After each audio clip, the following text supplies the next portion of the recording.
ซ้อมหนังมือดันวันไปไหนถึงมาปีศาสนาพุทธเหมือนคำราเปลี่ยนเจ้าไล่มา2 บาท60 บาทเก่าว่ะปีก็ษาเห็น3 บาท80 บาทเสร็จดิฮอดที่ปีได้2 บาท80 เก่าตัวฮอดถึงมา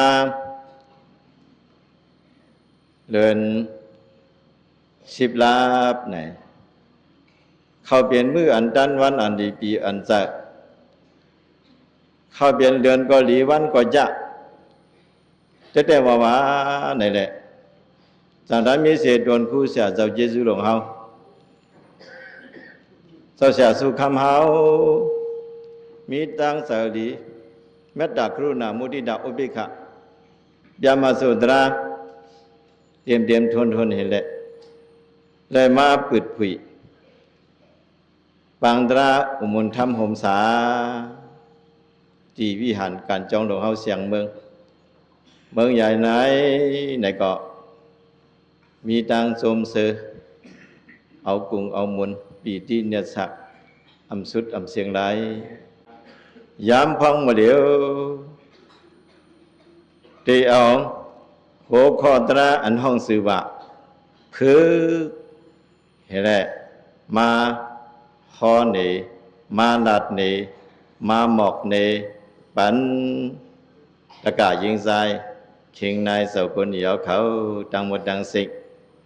โหคอตราเมื่อไหนตีห้องว่าคือโหคอตราว่าก็สั่งแล้วเจ้าเสียวมาเสือโหคอตราว่าพึกหลาไหน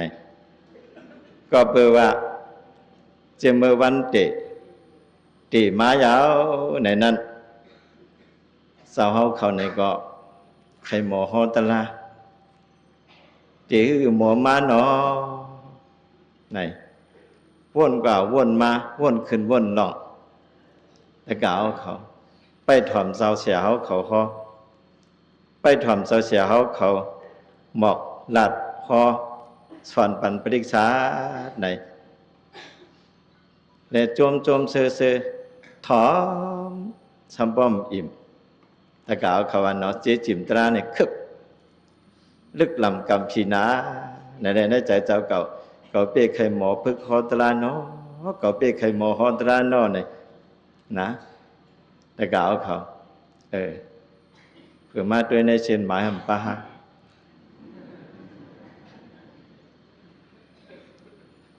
เพื่อกาอัมบ้านในสิตาก็กำในเลือกเละได้สร้างตั้งสั่งโตนเป็นบ้างยุตะกาวขวันเนาะเสียวสมะ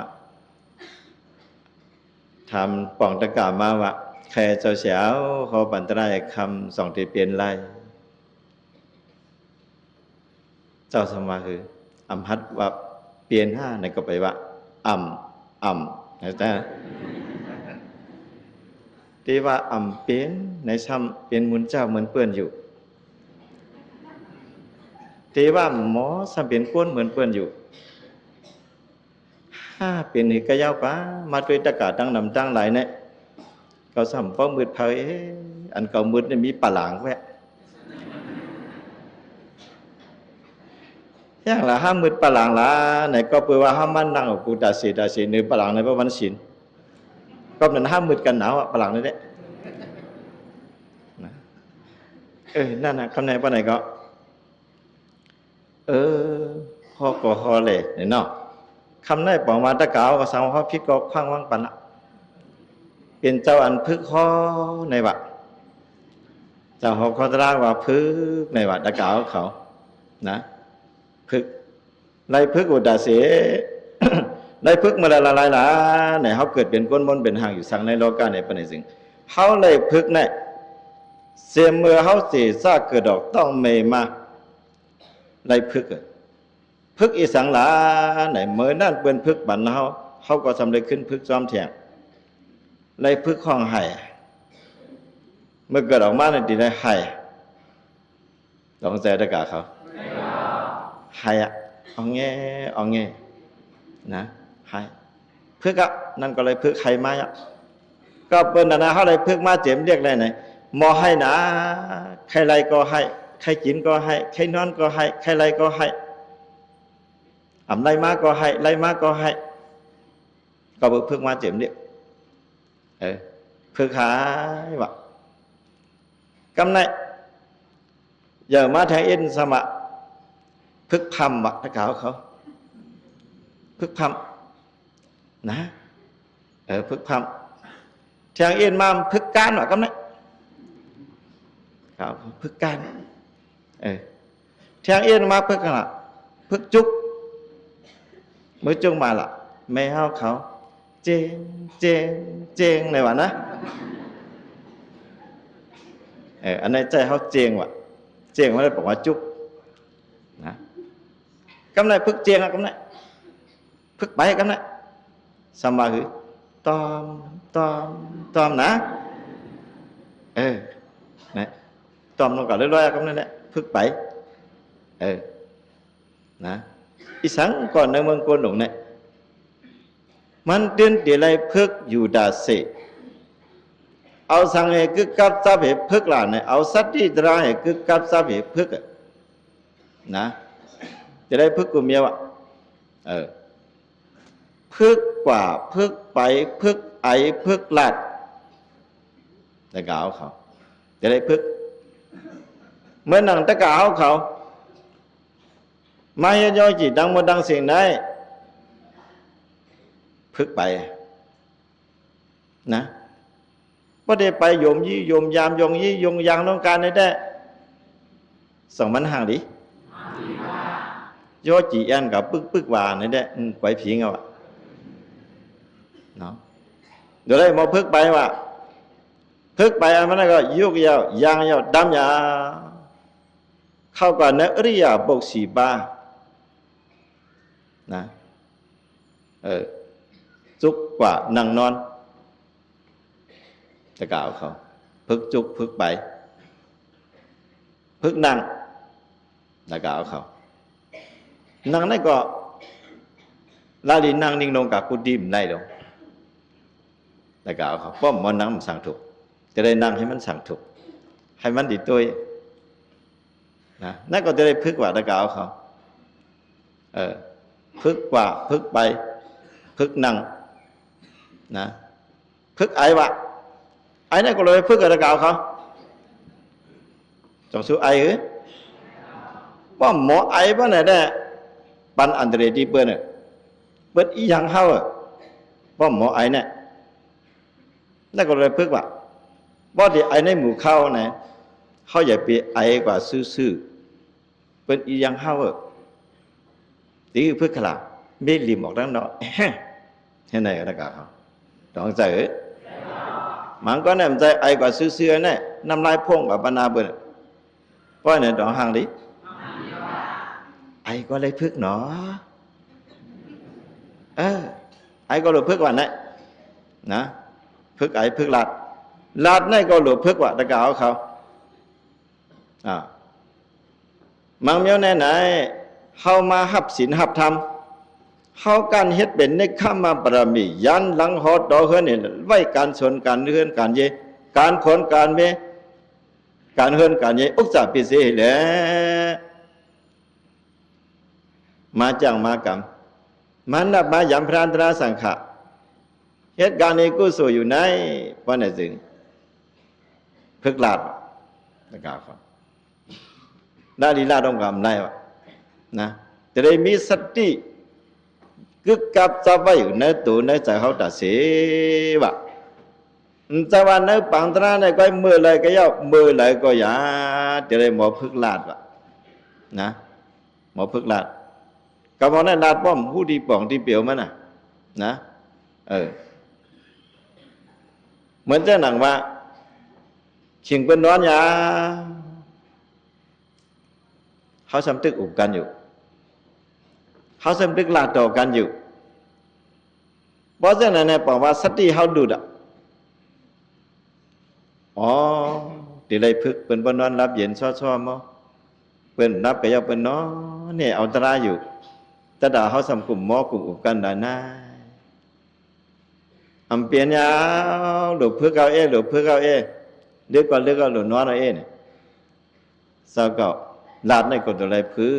กว่าตะกาวเขานะตัวอะไรพึ่กว่าตัวอะไรคู่ตัวเขาตาเสียวตัวอะไรมีสติตราตาเสียวนะจังว่าพึ่กลาดพึ่กอยู่พึ่กกินเมื่อกินได้ก่อนนั้นนะกับสังละเมื่อเขาอยู่ดีเฮือนเอาได้ก็อาจารย์อันนั้นมันหลูวางไว้กำพอมาอยู่ในปังตราไหนเนี่ยก็เบื่อว่าข้าวดัง10 วันในเฮ็ดเป็นเนคขมาปรามียาวแต่เมื่อกินไหนก็ให้มีสติตระให้กินให้บ่เป็นอาหาระแห้งตัวแห้งจากเขาเลยให้บ่เฮ็ดการปริยัติปฏิบัติการจ้างการกรรมได้ดีๆงามๆนั่นก็ที่ได้พื้กว่าตะกาวเขาหรือนั่นก็ทำจะได้พึกทางแทงขลาพึกไว้เจอดีวะตะกาวเขาพึกไว้หมอปล่อยคว้างวางปั่นเบิ้นวะจะได้ก็เลยได้พึกคนเฮาเนี่ยอำพึกได้หมอมามีมันเป็นประวัติญาณอันว่าเนี่ยบอกว่าเขาเกิดออกมาเลยหมอมาสังว่าพึกในก็แต่เดียหมอก็มีกำนั้นก็จะได้พึกว่าตะกาวเขาพึกป่าพึกไปพึกไอพึกลัดพึกลูกพึกนางพึกนอนว่ะเมื่อนางลูกเส้นในก็จะได้พึกว่ะตะกาวเขาในปักเบิ่งได้ว่า3 โมงครึ่งที่เจ้าของ3 โมงนะมันจะเขาจำติไกลลูก2 โมงนี่เขาหูก็ตะกาวเขาอยู่นั้นก็ยำลูกเจ้าแหละก็เบอร์นั้นแหละมาอยู่ในนั้นก็มันยามมันหนาอาจารย์ตั้งยามนั้นก็มันก็ขึ้นมีหยาบให้เก่าสั่งเป็นโบเป็นห้องโบปึกรู้ว่าตะกาวเขาคนปึกดูได้ทำหัดวางก่อนนะเขานั้นจะได้พื้นว่าตะกาวเขาเขาจะได้พึ่งแห้งหนาไหนเพราะเขาพึ่งไหนเพราะไหนจึงบอกว่าเขาซุ่มขิงซุ่มยามเสียมกากู้โสตานาอันวางก็เป็นกู้โสศีลาอันวางก็ใส่กู้โสภาวนาอันวางก็เหมือนหนังยังอันยังหมายเขาแต่ก็เอาเขาจะได้พึ่งอุตาเสียวนะหรือนั่นก็ไหนพึ่งเจ้าเป็ดปีหี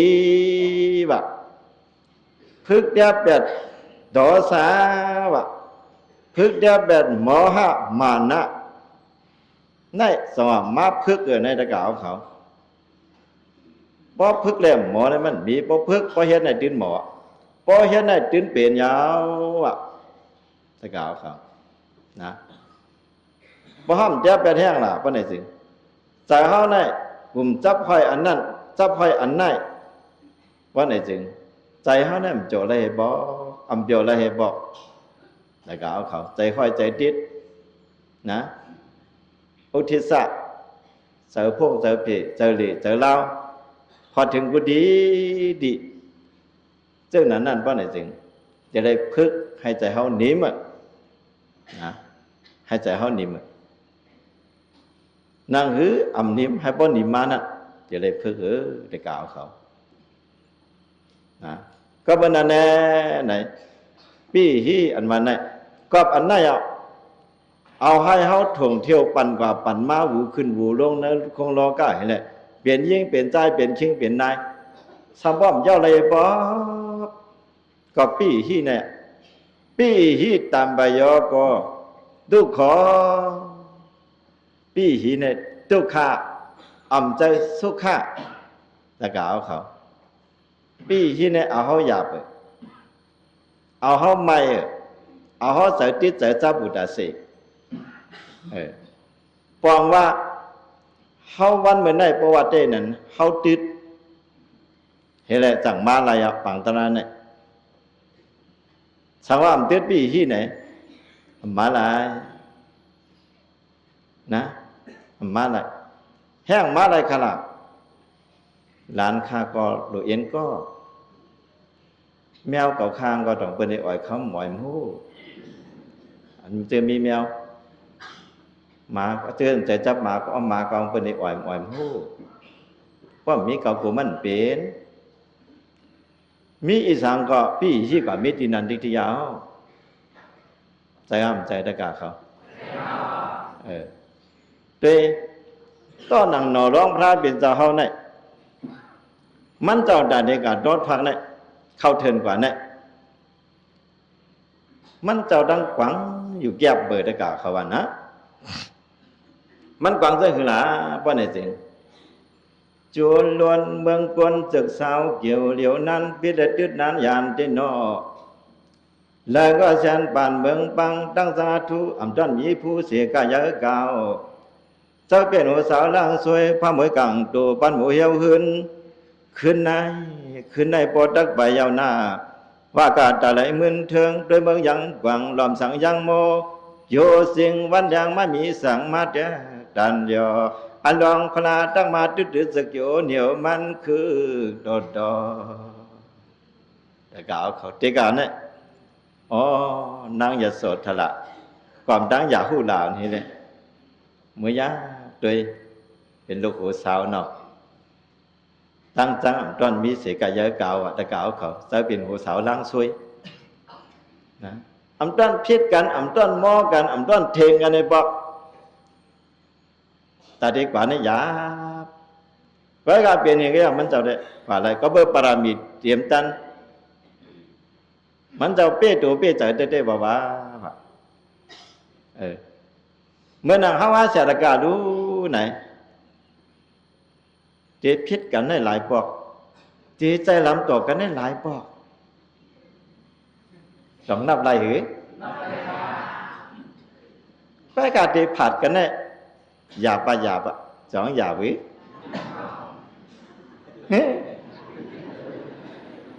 ถ้าก็ที่นั้นมันอับหยาบวิญญาณนะนะแต่เรียนในคำมาปรามีแล้วมาจ้างคำตรัสเนี่ยก็หยาบนะง่ายเนี่ยซื้อปอกเขาในก็cái cam nhỏเขาต้องว่ากว่าได้สวยเนาะเพราะเขามีเฮ็ดไว้พอดีเฮ็ดบ้านเฮาล่ะอย่าไปไม่ใจอย่าไปใจที่ใจไว้เขามีลูกที่คึงกะที่ปองกะกันหน้าตั้มใจตั้มค้อนกว่าเลยนี่นะบอกเขาก็จุ้มใจจมค้อนเห็นมากำพองบางบนก่อนนะเมียเขาก็ทำได้เป็นนั้นก็เองเก่าอ่ะนะได้เป็นนั้นก็เองเก่ามันก็ได้เป็นหิกยาวอันที่เราสิบวันได้เป็นหิกยาวเก่าดิ้นกะจ้างเก่าดิ้นกะกำยาวได้มาได้กะเขาจังหวะปีที่ลงอันนี้มันง่ายๆแบบพอห้ามเจ็บมันไหลวันนี้จริงอย่าเปิดได้กะเขาว่าเมื่อไรก็ได้ดึงว่าของเก่าอันของเก่าคู่เก่าเฮิรนเก่าเย่เก่าเมเก่าเฮิรนเก่าจ้องเก่าดีกว่าในบนมุนเจ้าก็นะมุนเจ้าสุดท้ายมันมีปีที่ห้า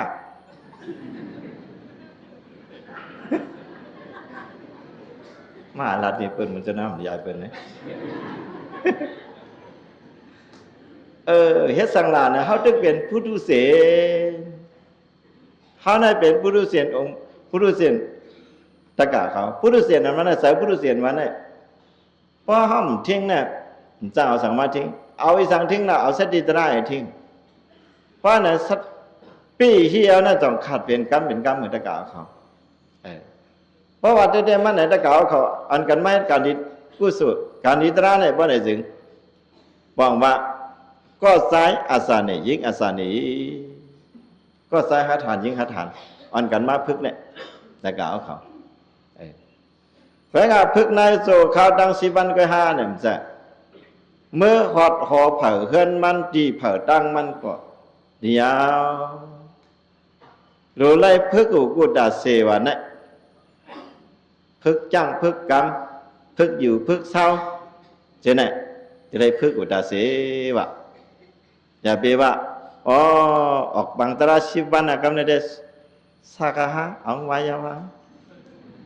ราะว่านั่นแหละใจนะตะกาขวันเนาะก็วันนั้นแหละพี่ที่หลงนายป้อนไหนถึงต้นหนังพระเปลี่ยนเจ้าเฮาจะออกรถพาเนี่ยมันเจ้าดังไรตืดหยาบตืดเย็นจะได้นะก็สั่งแล้วพระเปลี่ยนเจ้าเนี่ยทำออกกัดรถทักลาสั่งไว้ก้าอีสังลาว่าในเสียงตะกาเขาสองใครผู้หืดสุไปผู้ว่าได้เฮ็ดสังหลามาเข้าปังตลาดบ่มีหลายวันยาวอ่านปังมันบ่มหลายยาวสมัครใครพูดดิกๆนะ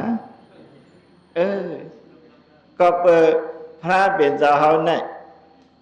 มันอิ่มเบิกจังจัดตัวขันธาก็เหมือนกันมันเจ้ามีหมักดาวิกษาหมักดาวิกษาหมักดาอันป่องเลี้ยงเหตุใดยากด้วยกวนผ่านกวนมีกวนหางหลีกวนหางซะ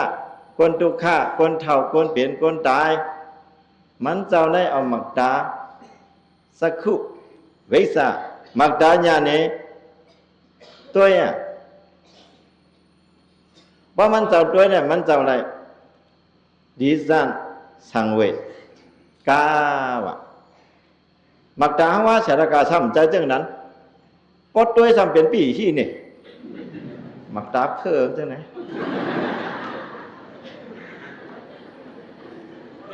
นะก็เป็นนั่นนะมักดาหลวงพ่อเนี่ยเพราะสั่งถูกนะนั่นก็เขาหลงเมมันนะเมให้เป็นมักดาวิกษายักษ์หรือว่าจังไหนตะกาวเขาต้องใส่เหตุพระเป็นเจ้าเนี่ยมันช่างไว้ก้าจึงคือหลายๆป้อนได้สิก็เป็นอสิงอสองมองมาซาเข้าวนนำคำขามาจุกกว่าลูกตัวหันมันกันสัญญาสัพทานนั้นกำพองนอนจานนอนบวยนอนข่อยอบนอนหมบอับยาพอดันจนยาเหมือหมากพวกปักพวกปีนโคชินเพียมาดยานผัดยาวยังกำพองนอนยังผมปล่อยมาพลอยมายาประมาจุยอันจ้องเปลี่ยนจะซาแข่งดังสติสังเวกาเมื่อจันเจ้าพันสังสายง่ายน้ำลายอย่างกูเกิดอิงเดียวอยู่เมียนในขวางยินเปียสุมลงสุมทางมองมางมาโดยดูวันตกโคนเนือเมื่อการเปลี่ยนตานหมางนางนอนการเหมือนหมูหมางนอนถูเหมือนควายหมางนางมือยายคอกลมหมางนางสวมกำปูหมางนางนอนนุ่นวันกวางมือผังกลางนมมือตวมใส่ลีโทสีสังมิดพิษผลเพราะเหมือนคนจนทบยาอลองพระธนว่ามิกสวัตกาเก่ามาเศร้ามกตกเนอหนองยนคายง่ายกันตั้งศึกเสือพันจังไข่นอนขวากูเลือดมือเบิกดึงนอนควันยูอคูปุ่มทางขี้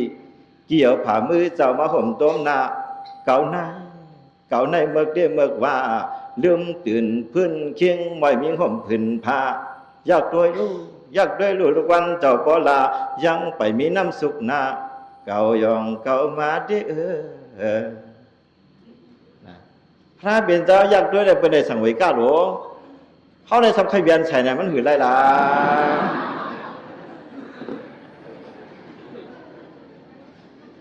ใช่หรือพระเจ้าได้อลองหนลองพระเป็นเจ้าในวันเสาร์กัดด้วยเป็นได้สังเวก้าดีอิ่มดีเมื่อดีจันตุรู้พอเปลี่ยนทันได้เนี่ยนะเป็นได้แจ๊บป้าปี๊บเนี่ยก็เข้ากัดได้ทอดทักได้เป็นได้เขาขอหนึ่งหันหนึ่งใครตัวมันหือใจหลาด้วยกำป้าสองกำก็สามกำเห็นไหนดิ๊กๆวันไหนก็สัมสลาลงเนี่ยยาวกับมือหลายอำกว้างกับมือหลายร้องใช่ตะกาเขา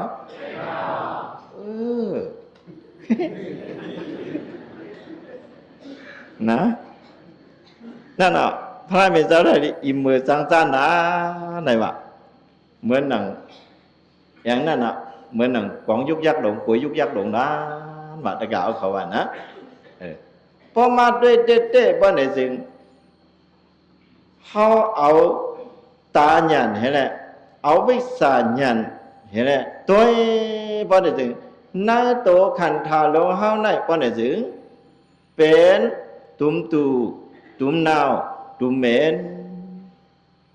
แต่ว่าในกาวเขา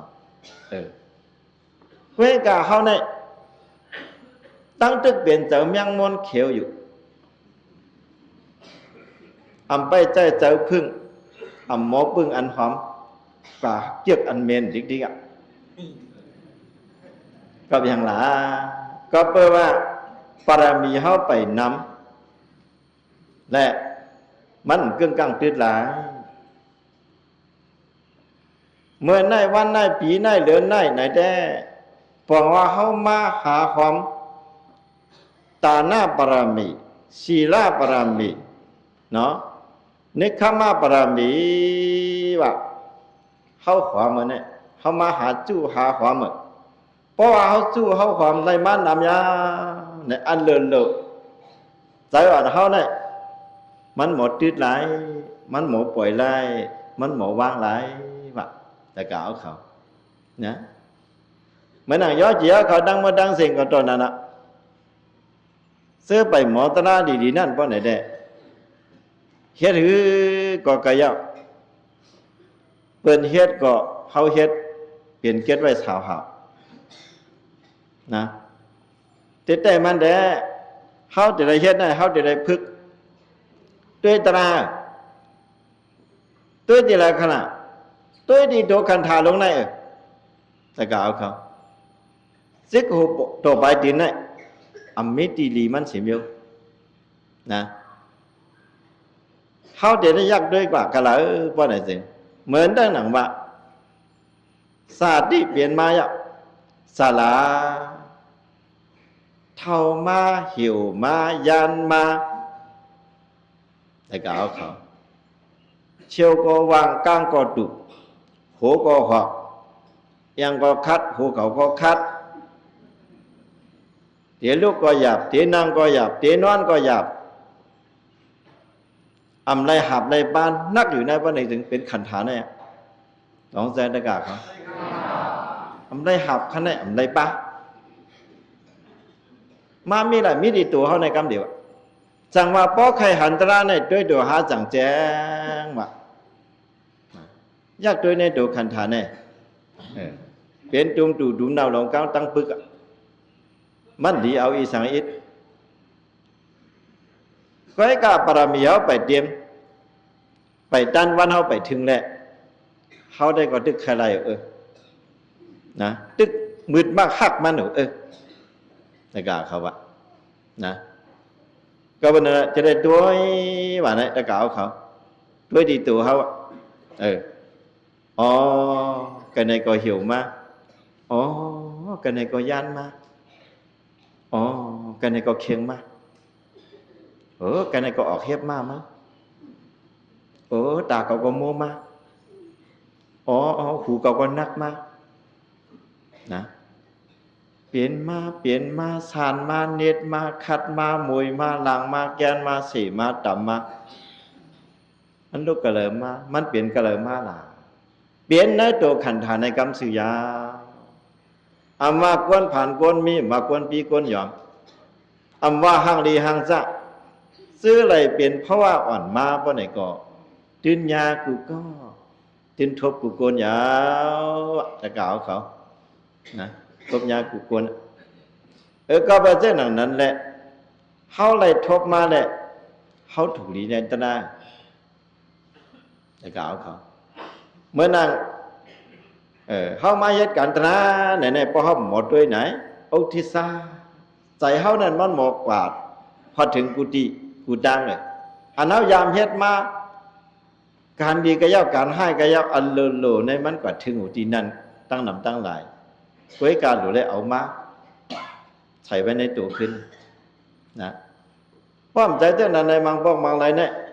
เขาลาบตาเขาเองเนี่ย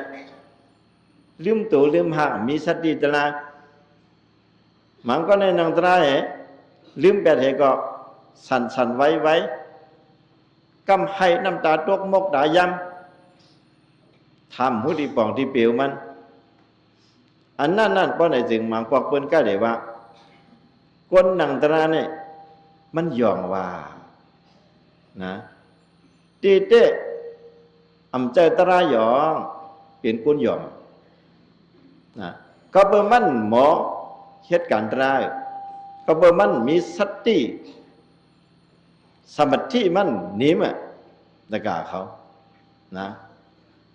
ตีเต้เหตุการณ์ตรายในพอสติสมาธิเฮานิ่มว่าไหนสิไล่ตราดาเสนะพอหมอเอาในไล่ตราดาเสเหมือนนางวิยาวิสาเขาเนี่ยเลยเนาะวิยาวิสาเขาหมู่ซุ่มก็ประกาศเลยสั่งหมู่ซุ่มน่าสินน่าซ้อมเอาเขาเสนอเลยสั่งเนาะอันเขาไม่แบบวิสาดังว่าดังเสียงเจเนี่ยเพราะไหนจึงคำไล่นางตราก็เพราะเขามองเนี่ยเขาไล่ตราตะกาเขาไล่ตราเขาไล่กุศลนะอันนั้นว่าเจรจาไหนพวกหมอนั่งไอ้หมอเฮ็ดได้สั่งเนี่ยเขาก็ไล่ตราได้กุศลแค่นั้นดีว่ามีสั่งว่าอำหมอเฮ็ดอำหมอนั่งอำหมออยู่อำหมอเศร้าปล่อยตัวปล่อยใจเขาเองอยู่กว่าเจ้านั้นปนไหนได้เฮาหาเสียตะการเนี่ยนั่งตราก็ไหลดังก้นอึบกุไล่ตะกาเขานะอึบกุไล่ตะลาก็อึบกุโสก็ไล่เขาคำก็อึบเขาดังชีพวันในตะกาเขาจ่องง่ายหรือจ่องหยาบหรือจ่องสู่ใครเมื่อหรือใครเมื่อวะให้เก่งว่าให้เหงากานะเป็นนั่นน่ะจังหวะเนี่ยเขามาเห็นกันตอนนั้นเขาหลุดไปnơi dùng nơi nào nơi tụ nơi chạyเขาในก็วันนั้นเนี่ยจะกล่าวเขาอ่านกันว่าจอมคนตายอ่ำเน่าคนตายอ่ำจินเขาเนื้อคอยหลุบพอยเอ็นเป็นยุกนำกว่ายังมาไปขี้เยี่ยวกินนอนเจอลำเจอหลีเมืองผีก็กว่างานไล่ก็ตกเพราะเขามาเศร้ามกหิมกันผีตายมาหันจันเอาเสียงมันปมปรับรับตาลืมเมืองเปิ้นตักหามเอาตูมือเข้าเนอสร้างเครื่องป่าดอดันเถินเวียดเปิ้นตักกว่าผังแปดมือยาวคิงนายนอสุวัสดิ์ได้รู้คำไหนอยู่ว่าเขาไล่เอานะภายเสือหญ้าหมุนเจ้าพึกคอสูสัมไล่นะคนตายหนาวะคนตายกินข้าววะเฮาว่าเสียอาการในประวัติเด้ๆในเป็นคนตายก้อยกะอำเนาอันเนาอำเนาค่าห้าเนี่ยเนาป้อมลุมละเข้าใจตะกาเขาโคสูนั่นข้าวดัง10 วันเนี่ยสวยไป100ปอก1ติ๊กข้าวดัง10 วันเนี่ยสวยไปอาบน้ำไปปอกมันตีขวามาเต็มเมนก็เปิ้นนั้นจ่องมันเน่าดูลาปอดสีเจ้าเจ้าตุกข้าจอมตุกขันถาลงเนี่ยอำย่ำไว้หลายกะกาวเขาลูกหมากังในซ้ำโดยสุกหนักสุกลายมันแหละตึกมึนดืดเอาซับยาวอันไหนขึ้นมาปอดแทง ปอดไปสั่งทุกปอดแทงต้องทุกข้าหน้าอ่อนเขาในแต่กาเขาหน้าก็ไปป้าดังตูก่อนนะลุมลาปั่นมันสุกยาวห้าเนี่ยอ่ำไปซ้ำโดหาพาเจ็ดแล้วกันนะซ้ำโดมัดเจ็ดบันแทงนะเจ็ดยาวห้าไปยังเหมือนเจ้าก็พระเจ็ดยาวก็ยาวอ่ะนะตะกาปอเขาก็เดียมใครเหมือนเขากำพองได้พระเจ็ดยาวก็ยาวอ่ะเมียเขาเดียมจ้าเพราะเขาเจ็ดเอาแห้งล่ะว่าหามาเทียงดูเปิดตาซอยจานเนื้อคนตาหนังเดี๋ยวมองมังเทียงอันพอเมียเฮ็ดปันมากเพราะหางดีหนาวอ่ะคำขึ้นหน่ะเมฆลงไปใจวันนั้นโอ้สั่งว่าพอเมียหู้เนี่ยเขาได้พิจารณามอกกับกลมหู้อ่ะซึ่งเขาเฮ็ดปันเขาเพราะเข้มหนายาวเขาซ้ำขามเคียงเงินเคียงต้องกับมังเทียงกันเลยขนตาลงซอยจันที่เปิ้นรูปตาพอเห็นอันนั้นก็ยักไส้ยักขากันนะโลอ๋อตัวขันธะไอ้กาวตัวขันธะและหยาบหนาขันจะกอบมันเลยเขาเคยวันเนี่ยป้อมเฮ็ดซ้ำไรก็รู้ได้หนูไรเฮ็ดอยู่เลยปองว่าให้รู้ว่าอ๋อขันธาลงเก่าในลุ่มลาปั่นมันหนุดจริงๆเนาะเมื่อเจ้าเก่าตึกหางเครื่องหางพังพระเจ้าเก่าหมอว้วนเจ้าไหนป้อนไหนจึงเปลี่ยนตราอย่าเมื่อเจ้าเก่าว้วนอยู่นั่นป้อนไหนจึงโทสะมีโมหะมีมานะมีอวิสสะอันนำหุ่มหันบังเรื่องก็มีแหละจื่นเพิกขาวใสเมื่อนั่งมาก่อนกี่ครั้งในแหละป้อนไหนจึงมักหัวใจเจ้าเก่าไหนจื่นเพิกขาวใสไว้ป้อนไหนจึงบอกว่าคนก้อนนั้นมันห่างเครื่องก็ไรกุศลมันห่างเครื่องก็ปอมันเหตุการณ์ร้าต้องใส่ตะกาครับมังบอกมังอะไรทำขึ้นมายากหมั่นจำนะยากด้วยยากกว่ายากมากเหอะหน้าเขาเนี่ยก็กันในหิวไว้หรอมีเอามูลใส่เหอะกันในก็ยันใส่ปันยากกับยากมากเขาเนี่ยก็ยากคือเหมือนดิ้งไว้หลาย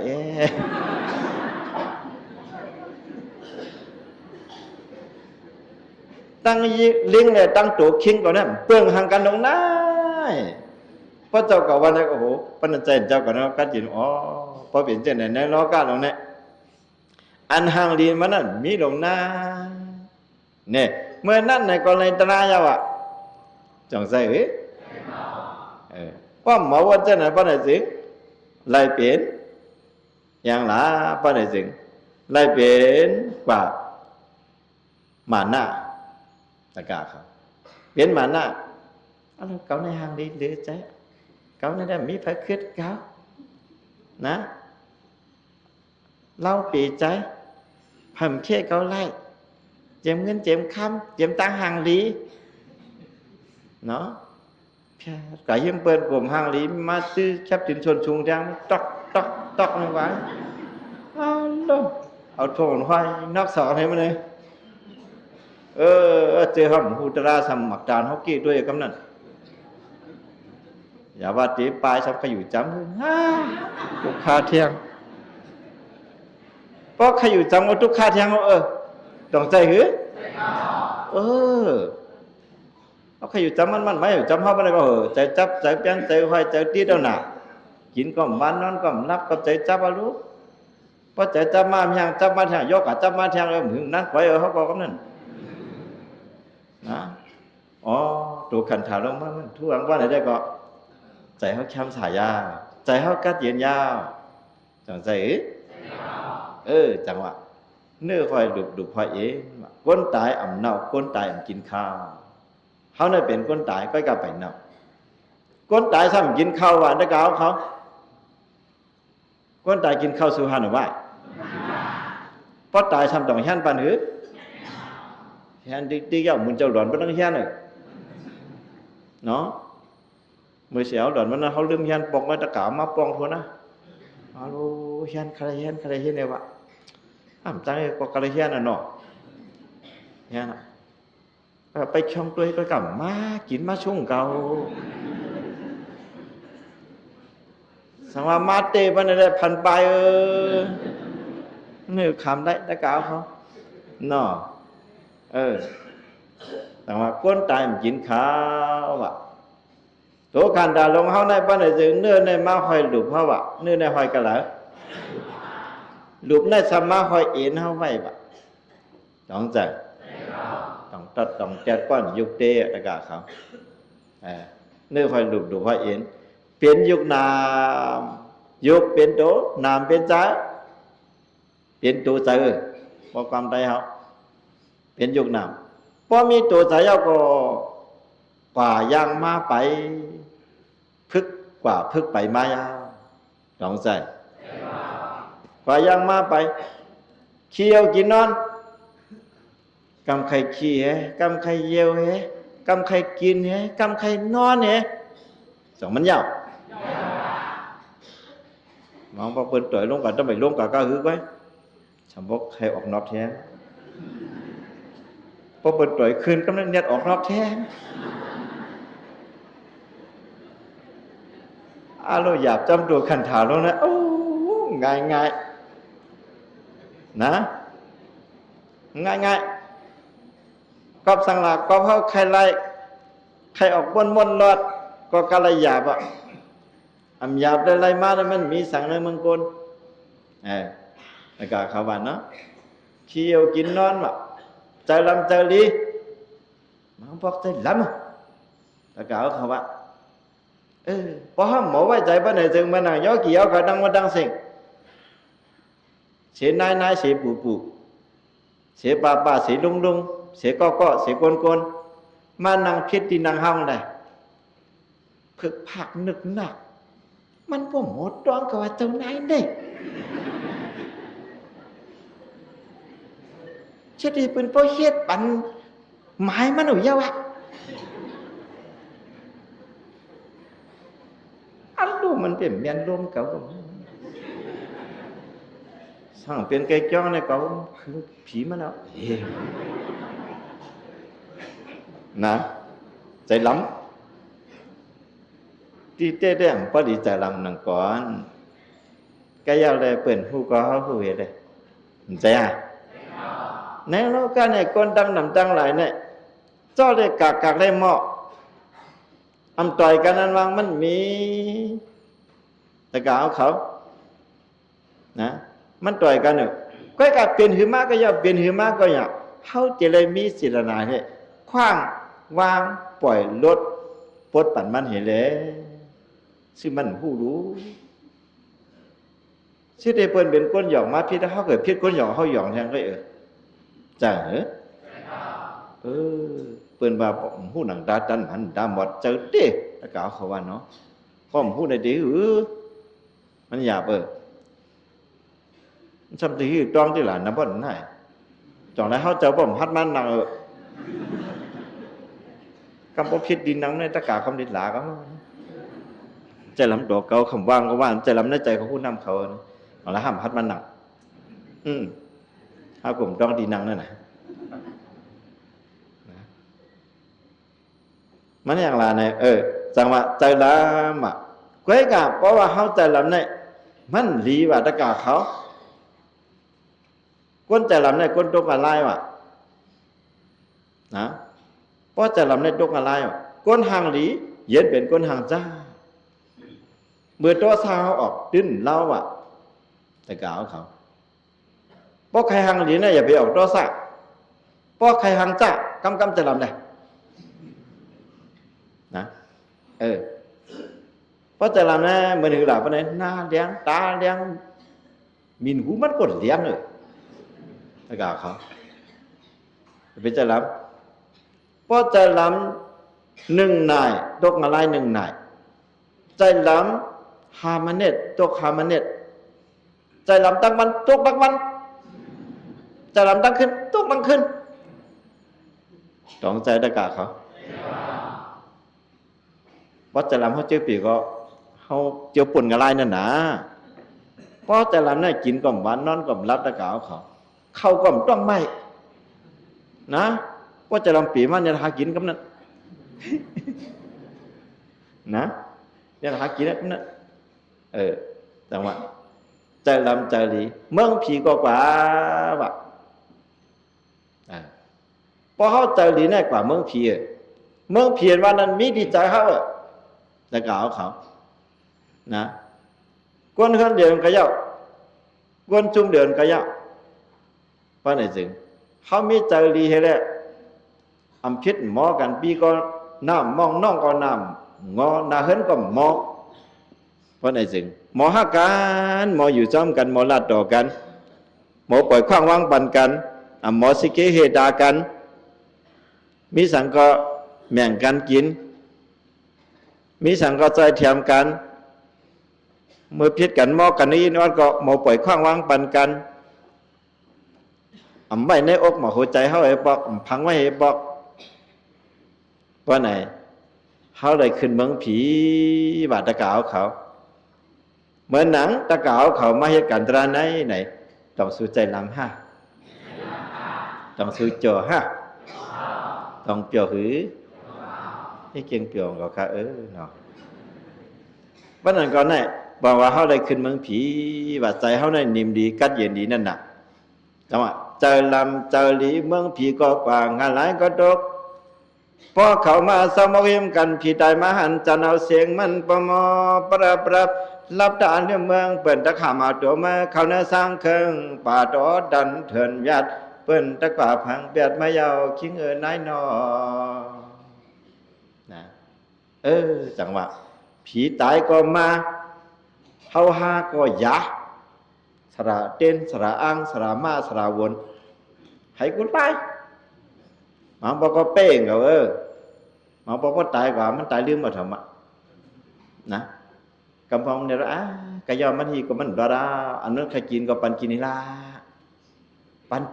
จุ๊บเว้ยมันดาว่ากูมันจับจ้อยกำพองมันผิดโยผิดแค่ไหนชื่อผู้หลุดตายเอามาปันกินเตะกันเนี่ยคือมาปันกินช้ำเปลี่ยนหูเปลี่ยนตามามั้ยใช่เป็นอีหยังเปลี่ยนแล้วกันเนี่ยตายในกำลังประมาณดอดอะไรมาบาดตะกาวเขาจังว่าผีตายก็จันเขาก็หยามังปก็ตายมังปก็ขึ้นหายอยู่แบบเสียงมันประมาณปรับตาเรื่องเมืองพอรับตาก็ป้อมมีสติเนี่ยนั่งตราก็พอสูรับตาพอสูมีสติเนี่ยสูลืมหมดนะโดยมีสติไว้เมื่อนั่งอย่าเฮ็ดนั่งคนนอนรับแต่คนตายเนี่ยเหมือนกันนะแต่กล่าวเขาปัญญาก็นอนหนกวันไหนขวบก็ไว้ก็แล้วก็ย่ามันตื่นสุดท้ายก็มาไว้เมื่อไหร่ได้ที่ไหนก็เขาให้นอนแห้งหนาวนะคนตายก็หูสันคนนอนรับก็หูค่ะแต่กล่าวเขาลืมหมดยาวลืมหมดยาวเนาะจังหวะไหนก็หลังกาไหนบ้านไหนสิงต้องตะกาวเขาดองรู้กันเขาถูกกดเตียกว่ามันต้องสุดฟันไล่รู้แต่นั้นก็ไปไล่แทงก่อนสอนเจ้าสั่งอ่อนยังไงสอนตะกาวเขาตอนนี้ลูกรังกันหนักนะเขาขึ้นสอนแทงกรรมสุวาเจ้าเนี่ยก้นตายอ่ำเน่าก้นตายอ่ำกินข้าวเนื้อหอยดูพอยเอ็นเปลี่ยนยุกนำป่ายางมาไปขี้เยี่ยวกินนอนใจลำใจหลีเมืองผีก็กว่างานลายก็ตกพอเขามาเศร้ามกหิมกันผีตายมาหันจันเอาเสียงมันโปโมปรับรับตาลืมเมืองเปิ่นตักหามเอาตัวมือเข้าเนอสร้างเครื่องป่าดอดันเถินเวียดเปิ่นตักว่าพังแปด เมื่อยาวคิงนายนอไหนหือกำเนี่ย สองกำก่อมไรก่อมจ้างเหือบะนะสูนเนี่ยคนตั้งหนำตั้งหลายเนี่ยก็องค์สม่ำไรวะดูรู้นะป้อมไรเนี่ยไรห่างหละไรตั้งไม่อารมณ์มาหนักก็เบอร์เลียดไม่ก็เก่าเขาวะนะนะเนี่ยเขาว่าเสียการเนี่ยเขาหลวมีทัดจารีน้ำจารีเสดนารีเสียวะเนาะกำในทางอันดิฉันบรรดากล่าวเขาอันไหนเล่มไร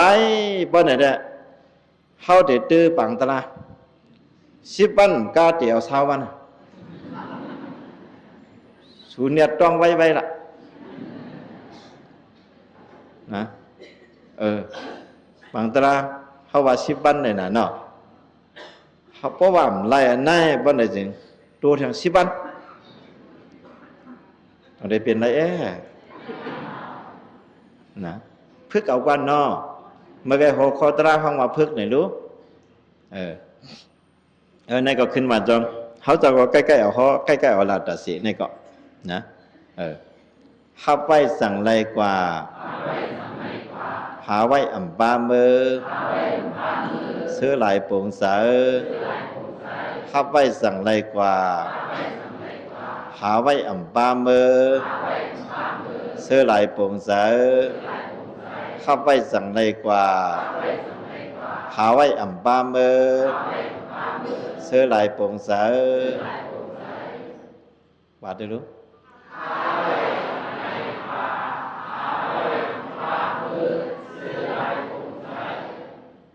ในได้ไรดีนะมะ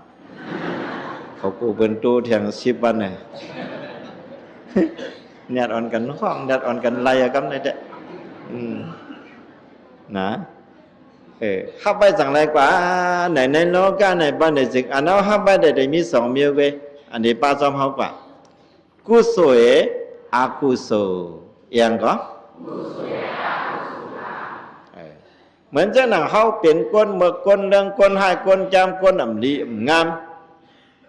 เห็นไหมเมื่อไรก็ใครรักของเปิ้นเมื่อไรก็ใครดองดีเนื้อเปิ้นเมื่อไรก็มีอัตตามานะต่อซาอยู่ตาเส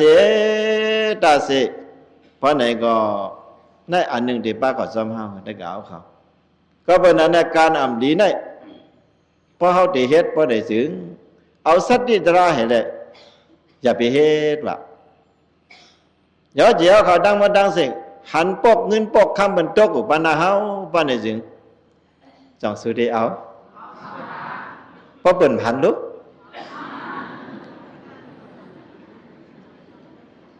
เพราะเปิ่นหันในซอดแชทนั่นเนี่ยไหนวะ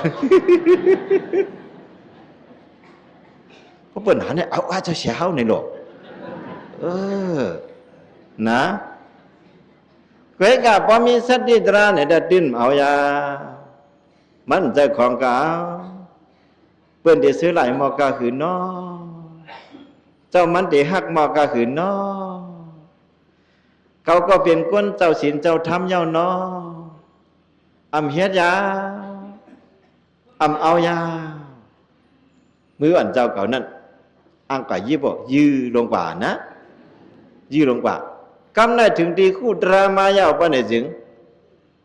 ยืดเอาตะกาวเขายืดกึดเอายาวกึดยาวการดีเนี่ยเฮ็ดยาวในว่าพอซ้ำคุกจะได้ตราเฮาห้ำคุกจะได้ฉินได้ทำเอาปะเนี่ยจึงตึ้นเอาอะหลงใจตะกาเขาตึ้นเอาอะสันเป็นสันห้าก็เอาอะคำมาโตปนาวามเอาเนาะดูมันใครหรอเกิดกะพอคุกจะได้ตราไหนยินลงกว่าก็ขึ้นยึดลงมายาวความได้สมาพอได้ถึงก้นมีศีลมีธรรมเขาเนี่ยพอได้เอาไหนยืนลงกว่าขึ้นยึดว่าความได้ว่ายืดกึดว่าหือก็กึดเป็ดอันอ่ำดีนั่นแหละป้อเป็ดอันดีนั่นแหละกึดอันไหนก็ขาห้าเนี่ยมันใจกึดเป็ดแทงโตซ่ากึดเป็ดแทงมานะ เกิดแบบทางอันเฮาใกล้หม้อใกล้เถียงกันเกิดแบบทางใจเฮาใครหนาโลเปิ้นจะไหนเกิดมันโมระเก่าเกิดยาวเก่าบ่ยาวในบอกว่าเฮามาพึกพอปิ่งยามเจ้าบ่นึกก็อยู่จังเจ้าหมอตะกาวเขาว่าแต่เฮามาพึกว่าปิ่งยามป้อนนึกอยู่จังเจ้าหมอเห็นแน่ตะกาเขาว่าเนาะในมาพึกอันนี้ก็เป็นนั้นในเมื่อตะกาเขาไปยามจ้างยามกำตราเลยไปยามถ่อมตราป้าในสิงตัวซาตะกาเขาในกำพรนั้นมันดินนำจะเตี้ยเผื่อไหวมาหับศีลหับธรรมเห็นอะไรถ่อมตราป้าในสิงตานออก3 ปอกได้ออก1ออก2 ปอกก็ได้ตานออก2 ปอกได้ออก1 ปอกก็ได้ตานออก1 ปอกได้ออก10 ปอกยอมกว่าอันนี้พรดีอีสังละพรดีเลยถ่อมตราและพรดีเลยหับศีลหับธรรมนะพรดีมันมีตะกาวเขาวนด้วยหรอกเมื่อตะกาวเขาไปนอนกันนอนจ้องไปหูตนาสังไปหูอีสังบ้านไหนจึงมองเป็นว่ากรรมก็หายสองกรรมกามองเป็นมาเหยียบจิ้นยำจ้องกรรมเดียวอะจำใจตะกาวเขาว่าเมื่อเดือนเหยียบก็เพราะว่านักกันตัวเลยเขากำจังหีที่มันนะวะมีกันตัวจอมมันแทงใจหีล่ะอันนั้นเป็นอำนาจมันน่ะน้ำตอนมันน่ะต้องใส่อันนั้นก็ใครพังตะกาวเขาเด็กๆพอเฮาเมื่อไก่เฮือนเนี่ยปีเฮาน้องเฮาเจ้าเฮาโผเฮาปอเฮาเมเฮาปู่เฮานายเฮาห้าโอ้ยก็โอ้ยเสียเฮาห้าเนี่ยเขาใครจ้ามเฮาเขาคนที่จ้ามเหมือนเนี่ยป้อมมีสติตระได้กว่ากำเนิดเมื่อถึงเฮือนนะครับตูรู้เจ้าเก่ากาปังตระเสียปันเนี่ยอันไหนก็เมียดอันไหนก็เมียดอะไรป้อมมีเก่าเนี่ยแต่กว่าลีเลียวกาเราเก่าขี้ใจจอมสูหนาเก่าพอเก่าตายเปียดสวยได้กุนนำสุกาสมัยเกี่ยวก็ตายเปียดสวยนั่นก็ลงนะสมัยก็ขี้ใจจอมปืนนี่วะแต่เก่าเขาว่านะบิดออกจากขี้ใจมันเป็นกามเผาหมุนมันเดี๋ยวเปลี่ยนมาอยู่นะอันนั้นใครว่าเช่นนั้นกับจังว่าฮับไว้จังไรกว่าวะอันนั้นฮับไว้เหมือนในต่อถึงเมื่อไรเราเจ็บเมื่อฮับมาไหนป้าในสิ่งเจ็บเมื่อเขาเรียกเหตุเลยต่อถึงเมื่อไหนวันไหนเมื่อเขามาเข้าบังตรา10 วันไหนป้าในสิ่งเขามาฮับอีสานไหนฮับไว้ตาหน้าโมมคำศีลาโมมคำภาวนาโมมคำพังตั้งไว้จันนั่นกาไปสุบัติจันทกรรมอนาคตวันดินมือนาก็เขาพังไว้ยาวเพราะไหนก็การนี้กุศลอันนั้นอะไรเฮ็ดได้สร้างอะไรขึงอะไรปองอะไรหางอะไรเฮ็ดได้ป้าเนี่ยจึงหายหายอันนั้นเอาเปลี่ยนของที่อำล้างหมันเขาตกน้ำก็ไหลตกไผ่ก็ไม่แล้วก็เอาเขาฮับไว้จังไรกว่าวะต้องใจได้กับเขาฮับไว้จังไรกว่านะเปลี่ยนตานะเปลี่ยนศีลาเปลี่ยนภาวนาเปลี่ยนอีกอย่างก็เนี่ยฮับไว้จังไรกว่าหาไว้อ่ำป้ามือวะแล้วก็เอาเขาคู่ของอุตสาห์เปลี่ยนเสียเงินคำมาละโวไปหนูยังลูกชายกูเสือกูลองเนี่ยหาก้อยกาพอเขาตายก่อนยับคำก่อมพังจอมเฮากาก่อมพังจอมเฮาโคใหม่ก่อมพังจอมเฮาแต่กาเขาอ่ำป้ามือวะไว้เปลี่ยนหมดอ่ะโจเขาเกิดเปลี่ยนก้นมนเป็นหางมาเนี่ยก้นก็ในใจว่ามันมีข้าหมูชิบจ้อยว่าผังจอมมันในจ้อยเนี่ยมีต้องมีอย่าว่าจ้อยนะมีปีหูกินอ่ะอันก็เขาต้องแก้เราผิดก็เขาดำปันก็ต้องกินใจเงี้ยเนี่ยหาไว้บ้านมือว่ะก้อยกามดูเลยหาเนี่ยหาป้อม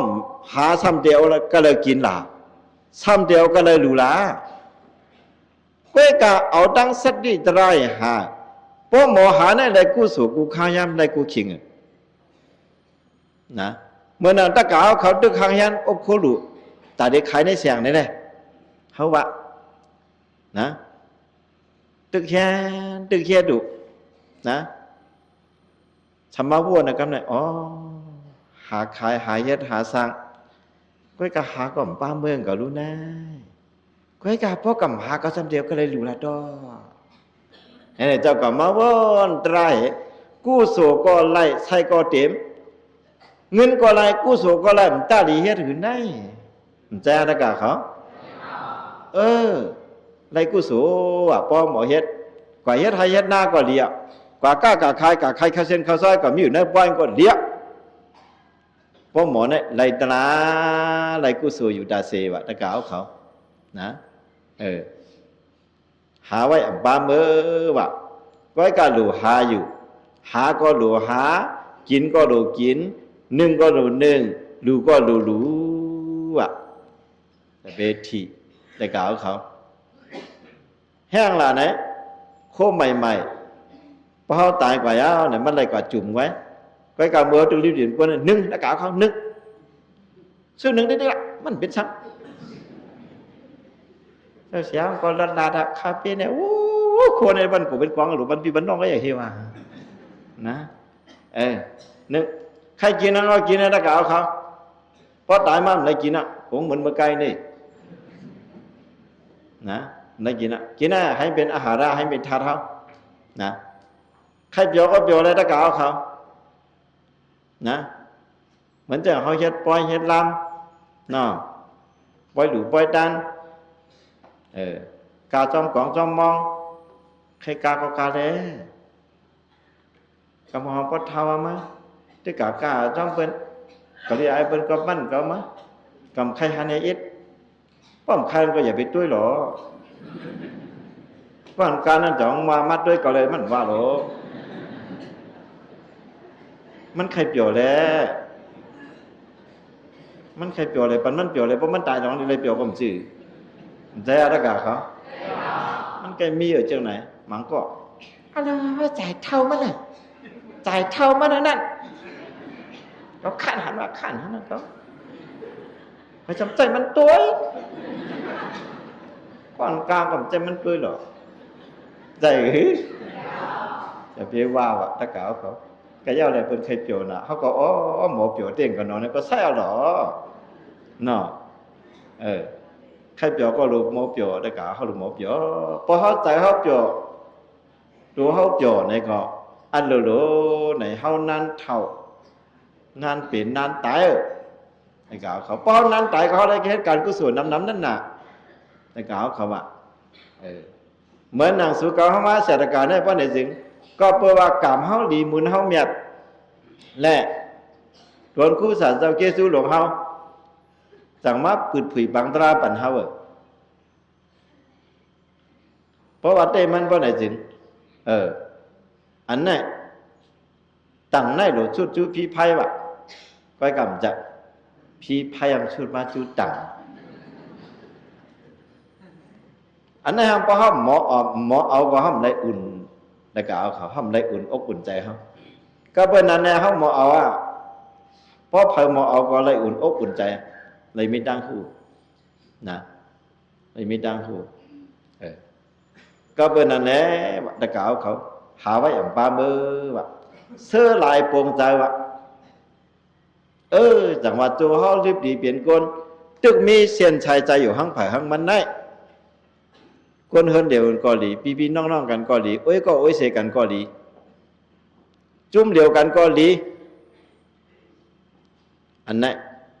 อย่าไปพิดการอย่าไปมอการนะอย่าไปเอาตัวสร้างมอห้าลงเข้าไว้ในใจอะไรพิดกันมอกันมันทุกวันคนเขาเนี่ยพอตายพอไหนจึงต้องได้ซื้อลายกันเนี่ยมันทุกวันนะเหลือเสียนั่นก็เขาหลงมอหักกันหมอหักกันหมอเลี้ยงดูกันหมอด้วยถึงกันก็หนักกวนเขาเนี่ยทำก็ยิบพิษอันเลี้ยงกันว่าเลี้ยงรู้กันว่าเจ้าไหนกูเข้านายเขาปอเขาแมวก็เลี้ยเมื่อเขาอยู่ดีกินวานนะห้ามนาดีปันเพราะเมื่อไรเขาโหดพันอาจารย์มันเพราะใครอยู่ดีมาในกำเนิดปีน้องมาใจในเตรียมเพื่อนนะกำพองมาคือปีน้องกันป้อมด้วยกันเมื่ออยู่ดีกินมันต่างด้วยกันเมื่อไรเนาะ สำมันในวันนั้นตั้งแต่เมื่ออยู่ลิกินวันช่ำด้วยหล่ะซ้ำกับด้วยเมื่ออยู่ลิกินวันก็ในอีสังก็เอามาปันกินอิดเลยไม่แห้งกินอิดไหนก็ไม่แห้งไหนพอกินช่ำหนาไหนกวนเปลี่ยนน้ำบ้อมขยินอายด้วยกับใจกินดีๆเมื่อมันต้องไม่นั่นแห้งซ้ำเล่งล่ะเมื่อต้องไม่นั่นสาวเข้าเลยกับเรื่องว่าไหนนั่นลืมหนาวะตะกาวเขาก่อนในกินนั่นนะใครว่าเรียมใจเก่านะใครว่าได้เจ้าเสียวเจ้าเสียงเมืองเจ้าทุกซุ้มไหนเนี่ยเรากลับซ้อมจริงๆล่ะใครว่าได้ไงเขาว่านะตะกาวเขาว่านะเพราะนั้นไหนมันมีพรดีกว่าเพราะตายมาน่ะเสื้อลายผมจ๋าว่าก้นตายอันวันนี้เพราะตายเพราะไหนจึงเสื้อลายกันก็การจะเลยพังการจะเลยเผาไผ่การจะเลยลองน้ำเป็ดเฮ็ดลายก็ถูกเฮ็ดลายเพราะไปไล่พังไปไล่เผาไปไล่ย่านซ่อมดังโดบันว่าไหนไปปุ๊กจ้ะน้องจ้ะกำเนิดมันก็ตายย่านซ่อมบันมันหลูด้านปานโป๊ะแต่ปงคอมันก็กะถึงตีเดียวกะเฮ้ยจะมาถึงเรียกหมูนะปงจ้ะเชื่อหลายปงจ้ะว่าตะเกาเขานะอันนั้นหลุดต้องไว้แต่เสียให้มีไว้ในหมอโอ้โหใจตะเกาเขานะเขาเจ้าเขาในก็เมื่อเจ้าเสียวเมื่อโง่ในก็มาผุยปังตราในก็น้ำทันได้บอกได้น้ำเตะตะเกาเขาวะนะน้ำเต้นน้ำวะมีเป็นเจ็ดปากใบเกาโก้มั้งนะห้าก็มาพึกตราหอตราคำนายกาเขาว่าเนาะพึกอุตาเสแน่เพราะห้ามพึกตาเสมไล่วะพึกไว้ตัวไว้ใจเขาเนี่ยเลยพึกติ๊กๆเพราะเป็นก้นพึกได้บอกว่ามันมีสติตาเสป้อมใจก้นพึกในกโมนายะไหนมันใจคันมันลืมไปมันลืมสติมันนะก้นว่าเกาโมนายะอันนั้นมันบอกว่าใจก้นหมอแต่กล่าวเขามันเหมือนหือลาเนี่ยมันเหมือนเจ้าหนังว่าเขาคันให้มีเงินดำนาเขาคันให้มีคำนำนาทำต้นดาดีไผ่สองลาราตกาเขามีสากลุ่มกินกลุ่มย่ำเยอะอีอดกาไหนเงี้ยก็เป็นนั่นเนี่ยก้นพึ่งคอตราเนี่ยนี่ไหนบอกให้ควายมันจะไล่เขาแน่เนาะพ่อดิ้งแหละซ้ำโจมนั่นนะตะกาเขาว่าย้ำพ่อรู้อันมืดเนี่ยต้องมามืดปลาหลังอันเดียวก็คำนั้นมืดตะกาเขามายินน่ะสูตะการู้สองมือเท่าหือเพราะมืดกันก็ริวน่ะเนาะก็เป็นนั้นนั่นแหละอันเขาผักปันตะกาเขาคำในโหคอตราว่าหือพึกไหนหน้าเสียไปลืมกันไหนพึกกินพึกนอนขิงนอนก็นอนเห็นเลยอย่าให้เป็นยอดกี่นกเกี่ยวขิงเบิ้ลนอนว่าไงขิงเบิ้ลนอนเนี่ยเขาสั่งเจ้าจิ้วนี่แหละมันบ่สั่งถูกให้หมอมีตังหูพึกมีตังหูนะพึกมีตังหูจังว่าพึกว่านะก็เป็นนั้นไหนแหละซ้อมนะตะกะยิงใจตะกะเคียงไหนเขาดังเสียในวันกันไม่การดีคู่สุตนะวันเมื่อไหนในก่อเตี่ยวมือดันวันเมื่อไหนกับวันตาเมื่อนาวันกันขัดใจโยซาสักกันตาขมีมุนคนมีพงในกาทุงมีกับหมายหวาเสรกาเสรปีอย่าเป็นกันนายลาเนกกรรมพามายากองอ่อนกันสุดดองเนี่ยสุดดองย้อนกัดย้อนเย็นย้อนเป็นจูสีบ้าหรย้อนยาปุกโทพระโสจะเขียววันหรย้อนยันสังเดนเทกรรมมีหรเสงุนงาสู่เก่าเฮาฮาอเมียกมันภัยคำวันเนไว้ในเจอจมโลกุโสกรรมพอถึงวันเดือนเมื่อมาก่อยใจสู่เก่าฮาวาพอมีมาตราป้อนสู่เก่าฮาวาได้มีวัดวันหลังให้มันมากอิดมันยาอาขาภาวะเก่าภาวะใหม่ความยาญาจัดนองลาอาขาเมื่อแล้วก็ให้เปรมอย่างยินเมื่อนาเมื่อไรเจ้าดาลงปอจะเดินกำก่อพอที่มุนีพระกวากรรมบาปาลิเมตเดียยาสาวเอาแม่มาเก่าสีฉีน้ำสีแม่ให้พระเอาเวสุยามกูเถิกเผ่ามันวันหนึ่งหมอกยาถึงอดตานเฮงเวียงนี้เวก็จึงให้พ่อละติดเบียนมันเย้านอปี่ยอ ปียอสึกเหียงบนส่วนล้อมหยาดขาดเขตเปียวพ่องหายงายยังเปียปูพ่องเต้าล้อมโทย่าเมื่อคำเจ้าขาดสุขอดอมูห้องว่าเอฮิสามกรรมมาเลยเฮาเมื่ออะไรจอมเจ้าปุกท่าอริเมตเตียอย่าเจ้าจอมเขาหลังเฮจอมเจ้าพระเมื่อถึงหอดอย่างนี้ปานเสือปุณนาเจ้าดานาตะการกามาป้องสระกองเจ้าก้นอีเฮาเขานอ